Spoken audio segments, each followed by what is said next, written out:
So Mario Kart World is going to be the big launch title for the Nintendo Switch 2, and it's also going to be the first brand new Mario Kart game in over a decade, as the original Mario Kart 8 on the Wii U came out in 2014. And so I actually played that version, and if you played it too, then you know how long it's been since we're finally getting a new iteration of Mario Kart.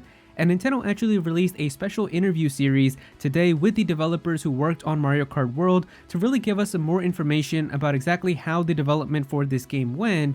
And they actually revealed some crazy information about some of the new stuff that went behind the scenes into Mario Kart World. And so I figured it would be worth kind of just talking about all of it inside of a video. So that's what I'm going to be covering in here. We're going to be going through kind of all of the really interesting and big points, but I will have the entire interview linked below in the description if you want to go and read it for yourself.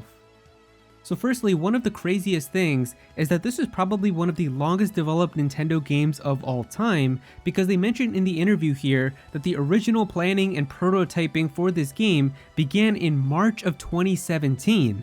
That is literally when the original Nintendo Switch had first come out. And so it was already from this day that they were starting to plan a new idea for what Mario Kart was going to be like. And so basically this game has been in development for the entire Nintendo Switch generation and is now releasing on the Nintendo Switch 2. It's honestly kind of insane. Now they also mentioned that if they were just going to be doing the usual thing of adding new characters, karts, and tracks, they probably would have called this game Mario Kart 9, but because they decided from the start that they wanted to create a game that's going to be in like an interconnected world with all the tracks and everything connected together, they knew that they didn't want to just call it Mario Kart 9, and so that's why even from the very early parts of planning, they were already calling it Mario Kart World. One of the things that we noticed right away as soon as this game was teased inside of the Nintendo Switch 2 reveal is that it has a different type of art style than the one that we have in Mario Kart 8 Deluxe, and it kind of looks a little bit more cartoony, similar to like what people were saying with like Super Mario Bros. Wonder, and they actually talk a little bit about that inside of the interview, where they said here that with Mario Kart 8, they kind of like were thinking about having a sleek and futuristic approach because of how those games were going to be having the wheels on your cart like turned horizontally, and you're going to be turning into like a hovercraft, basically having that as you're using like the anti-gravity features. But in this game, they just wanted to make it like a sense of adventure as you're kind of driving around in a big world and stuff. And so because of that, they wanted it to be like a more playful art style, which is why the characters and everything are so much more expressive. They also decided early into development that if they only had 12 racers again while you're racing around in a giant world, having everybody so spread out, it might kind of get a little bit forgetful that you're still playing a racing game. So by doubling the amount of characters and having 24 racers, there's always going to be stuff going on and you're always going to be seeing people. So because of that, it's still going to feel like a much more livelier game, even inside of a big open world. So because of that, they decided right from the start that they really wanted to have 24 racers inside of this game. Now, by far the absolute craziest piece of information to come from this interview is that Mario Kart World was being developed originally as a game for the current Nintendo Switch that we all have right now. And so it honestly kind of makes sense, because if they started planning the game in 2017, that was already before they even started planning about the Nintendo Switch 2 or anything. So yeah, it was really going to be like the brand new Mario Kart game for the Nintendo Switch. And they mentioned that they moved the development to the Nintendo Switch 2 around 2020 when they started getting development prototypes of what the Nintendo Switch 2 was going to be like, and also started hearing about the capabilities and the performance for the specs of the system. And honestly, they got really lucky, because Mario Kart 8 Deluxe just kept selling so much throughout the entire generation that they really didn't even need to have a brand new Mario Kart game, because Mario Kart 8 just wouldn't stop selling on the Nintendo Switch. And so because of that, they still wanted to have some type of new Mario Kart content available on the current Nintendo Switch, since they were just going to be skipping the entire generation and going to Switch 2. So that's why we also got the Booster Course Pass, which starts to make more sense now, because the Booster Course Pass, a lot of people really kind of criticized how the quality of the tracks and like the graphics and stuff weren't as good as like the tracks from the base game. And now it makes sense, because it wasn't really planned from the start that they were ever going to do Booster Course Pass. It was supposed to just be Mario Kart World on the current Nintendo Switch, but after they moved it to the Nintendo Switch 2, they still wanted something new to happen for Mario Kart on the current Switch, so they had a bunch of DLC, which it was so many tracks that it basically counts as like a brand new game. And to be honest, this is the best timeline because inside of the interview, they also mentioned that getting Mario Kart World to work on the current Nintendo Switch was an extreme challenge for them because they still wanted to have the giant interconnected world, they still wanted 24 racers and all the other stuff that we see inside of the game. And so the technical limitations, like, it's kind of crazy hearing Nintendo's own developers saying that the Switch was really holding them back from like the vision that they had for this game. And they said that because of that, they were discussing a lot about the stuff that they would need to sacrifice. And they were saying like they wanted the game to run in 30 FPS and that they were going to be toning down the resolution of the game and like the texture quality and all that type of stuff to make the game work on the current Nintendo Switch. But finally moving it to the Nintendo Switch 2, it was like a breath of fresh air and they could actually do even more than they wanted to do on the current Switch. And it's the best timeline for us because the game that we're getting now on the Switch 2 looks absolutely gorgeous. It runs in nice high resolution, it has really good frame rate, it has HDR, and it just looks way better than it would have been if it was on the current Switch.